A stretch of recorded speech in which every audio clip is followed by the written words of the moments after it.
আমাদের নেতা তারেক রহমান তাকে মিথ্যা মামলা দিয়ে তাকে খুনের হত্যার বিভিন্ন আসামি করে তাকে দেশ থেকে নির্বাসিত করে বিদেশে পাঠিয়ে দিয়েছিল। আমাদের বিরুদ্ধে অসংখ্য মামলা, আমার একার বিরুদ্ধে 111টা মামলা ছিল।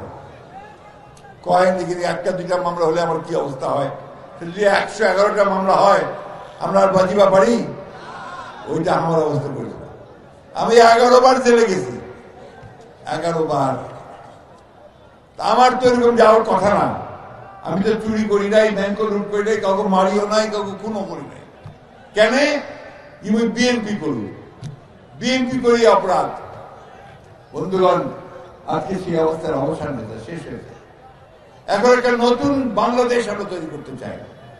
আমাদের নেতা তারেক রহমান সাহেব বলেছেন, ওই যে ম্যাডাম 2016 সালে একটা ভিশন 2030 বলে একটা সংস্কারের রূপরেখা দিয়েছিলেন, ভিশন 2030। এখানে তিনি বলেছিলেন, আজকে যে বিষয়গুলো নিয়ে তর্ক বিতর্ক হচ্ছে, তখন তিনি বলেছিলেন যে আমাদের প্রধানমন্ত্রী এবং রাষ্ট্রপতির ক্ষমতার ভারসাম্য রক্ষা করতে হবে। দুইজনের ক্ষমতার মধ্যে একটা ভারসাম্য আনতে হবে। তখনই তিনি বলেছিলেন আমাদের পার্লামেন্টে একটা, পার্লামেন্ট যদি দুইটা হয়, দুই কক্ষ হয়, অর্থাৎ আরেকটা উপরে যদি থাকে, তার একটা চেক এন্ড ব্যালেন্স হবে, দ্বিকক্ষ বিশিষ্ট পার্লামেন্ট। তিনি তখনই বলেছিলেন। তিনি তখনই বলেছিলেন যে কমিশন আনতে হবে, জুডিশিয়াল কমিশন। সেই কমিশনগুলো তখন তিনি বলেছিলেন।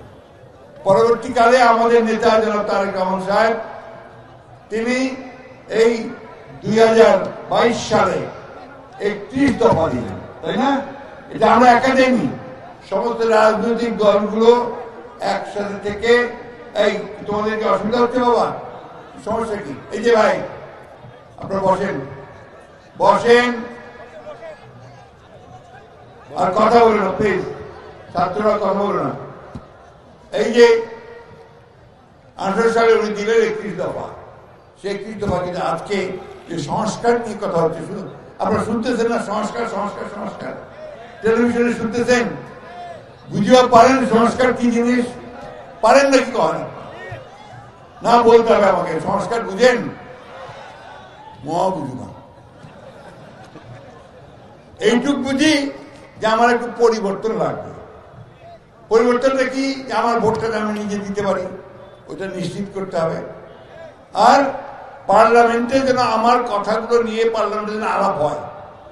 এই যে অন্যায়, অত্যাচার, নির্যাতন, জিনিসপত্রের দাম বাড়েছে, কত সিন্ডিকেট, সিন্ডিকেট কি আমরা তাও বুঝি না।